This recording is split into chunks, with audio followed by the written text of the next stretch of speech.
Hello everyone and welcome back to Tempe Book Chatting. It's been a while, yeah, but as I told you in one of my latest videos, I relocated a few months ago and I'm still trying to find my place. Not in a metaphorical way, but like literally a place where I can shoot my videos. Why does the life of an artist always have to be so difficult? I'm also working a lot at the moment, so I'm struggling to find the free time I need to think about what I want to share with you and how. So I told myself, let's go with a simple chat about what I read, and I hope you enjoy this kind of content. Let's start with Intermezzo by Sally Rooney.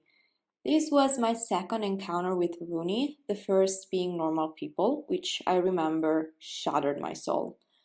Well, Intermezzo did way worse. Thank you, Sally. The story revolves around two brothers, Peter in his 30s and Ivan in his 20s, dealing with the aftermath of their father's death. I think the reason why Sally Rooney is so universally appreciated is because she speaks to at least two different generations. Being 28, I felt closer to Peter. His depression, the burden he felt he had to carry because he's the eldest son, the the fact that he's unable to ask for help in the right way and he ends up making a mess of everything, depending on toxic relationships with the women of his life. I'm sorry, are we talking about me? Anyway, I know Sally Rooney is one of those authors on whom readers usually have a clear-cut opinion. You love her or you hate her. Well, I love her, but the only problem I have with her is that I got my proficiency certificate in English last March, but every time I read a page of Intermezzo, I felt like I never learned English at all. Let's move on to the second book, Nothing Like the Movies by Lynn Painter. As you probably know, because I said so in one of my videos, and if you haven't yet, go and watch all my videos. Better Than the Movie is like one of my favorite books ever. I loved the plot, the topics, the characters, the love story, the relationships dynamics. I loved everything about that book. Nothing Like the Movies was really nothing like the prequel. I mean, I loved meeting Liz and Wes once again. I love Wes Bennett. I'm like his number one fan. But the vibes were not there.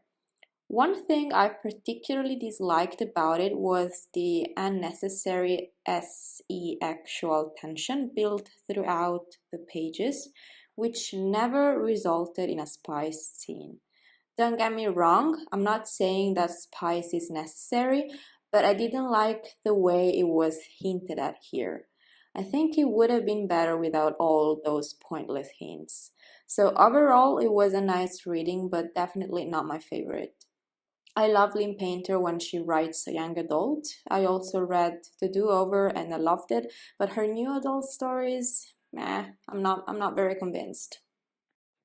As a Hermione addicted who mainly loves dark fics, I also read Draco Malfoy and The Mortifying Ordeal of Being in Love by Is This Self-Care, aka Brigitte Knightley, who is about to publish her first novel, The Irresistible Urge to Fall in Love with Your Enemy. The Mortifying Ordeal is a great story, what can I say? I love these two enemies who never fail to fall in love in every universe, and I adore seeing them doing so. This is definitely a rom-com, so not a dark story, which is the kind I usually go for, but it was a nice and cozy reading. Maybe too long for me at times, but perfect if you're looking for romance, STEM content, witty banter, and a hot horror who can't fight his feelings for the pretty and clever researcher. This one's for you. The fourth book I want to mention is How to Hide in Plain Sight by Emma Noyes. This novel hit too close to home. The story revolves around Elliot's struggles with her OCD and with her complicated family.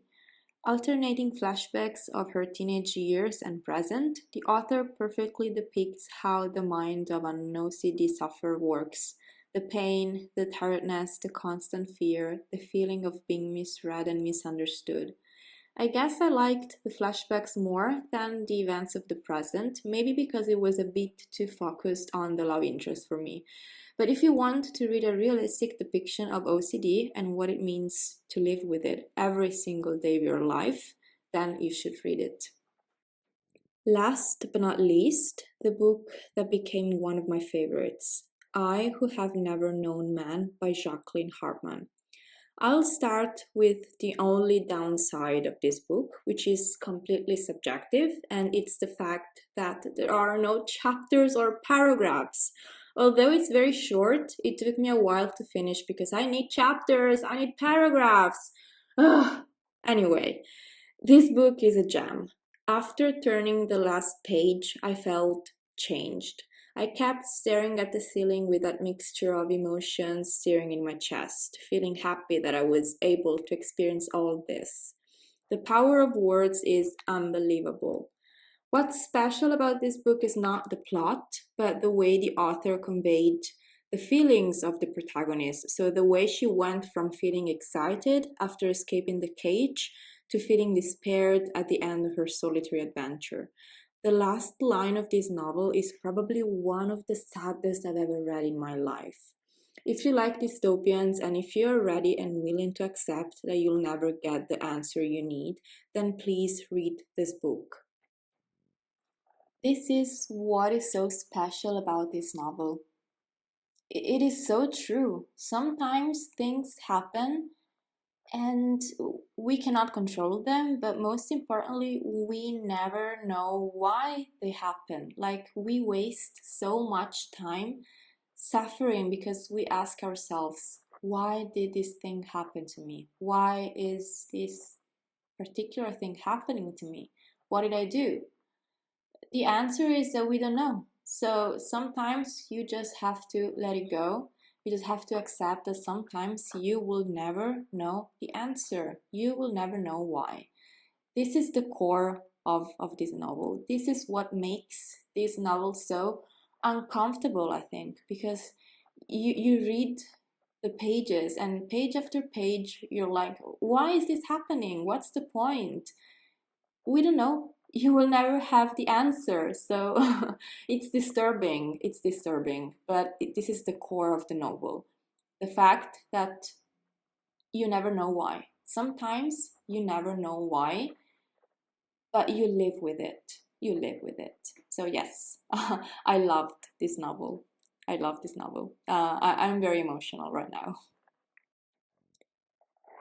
Free therapy sessions on my channel. Yeah. Okay, after this very emotional part of the video, my question for you, have you read any of these novels? Do you like this kind of content where I just scrap and chat about my latest readings? Let me know in the comments. Bye!